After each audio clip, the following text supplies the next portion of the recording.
Hello YouTube, this is DukeLoops1993 here to give you a review. Crap, finally. I mean, I'm doing a review. I promised first video, at least to myself, I don't know if I said it on the video, I didn't check, that I was going to do a review. This is my fourth video now and I'm finally doing a review. I am lazy, I'm sorry. If anyone really cared, I don't think anyone cared. Anyway, I'm here to do a review on Superman Red Sun. How about that dramatic pause? So stupid. Superman Red Sun, written by Mark Millar. I call him Millar. Some people call him Miller. You people, I don't care about. Sorry, not to be mean. With art by Dave Johnson and Kieran Plunkett. I'm sorry if I mispronounced that name. I'm not fully aware of his work. For a moment, I thought he was a girl. Sorry, Plunkett. Yeah. This book essentially takes what would happen if Superman crashed in Soviet Russia instead of good old American Kansas. Dumbest accent I've ever done on live tape. Anyway, he would, he would eventually become, Superman of Russia. He's their superpowered weapon. I mean, everyone, like, back in those days, America was always afraid that we were going to be behind the Russians and the Russians were going to take us over. They have Superman. They have their problems. And it really just goes through his entire life, and it's pretty cool.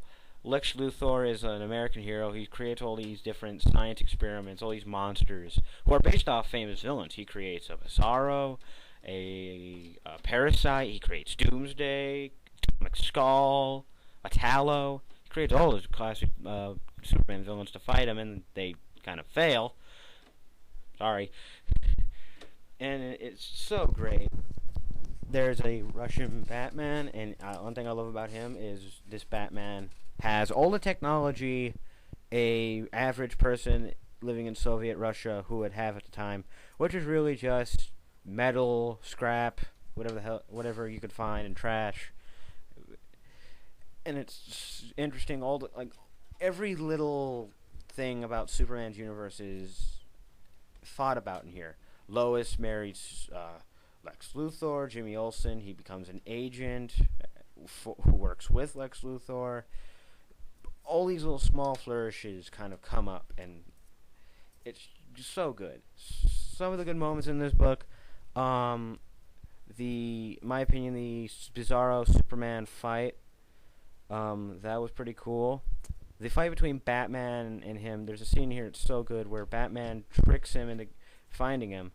He has the whole place surrounded by red solar lamps. For those of you who don't know, red sun rays is one of Superman's weaknesses. So he's essentially a regular human around red sun lamps.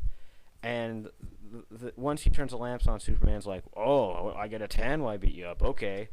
And Batman lays a huge punch on him, and he's just speechless. Like, "Oh my God, you punched me! How'd you get so strong?" And Batman was actually planning on killing him. He placed a bomb in his lung, in his chest, that all he has to do is press a button and boom, dead. But of course it fails. Batman dies. Superman still lives. Another good thing in here, I don't know if it's exactly a moment, but I love Green Lantern in this. The idea that Hal Jordan was captured and made a prisoner of war, and he was and after he was freed, he actually made a prison that he thought out while he was POV for years, built it, and keeps a bunch of dangerous criminals in it. And then he gets the ring, and I love the way he looks in the book. He has this cool kind of 50s fighter pilot look with the ring, and all of the other pilots have like a green suit around them that he creates with the ring, and they actually fight him. This book, all in all, is good. The art's pretty good. Dave Johnson it's just beautiful to look at. He does not do interiors currently.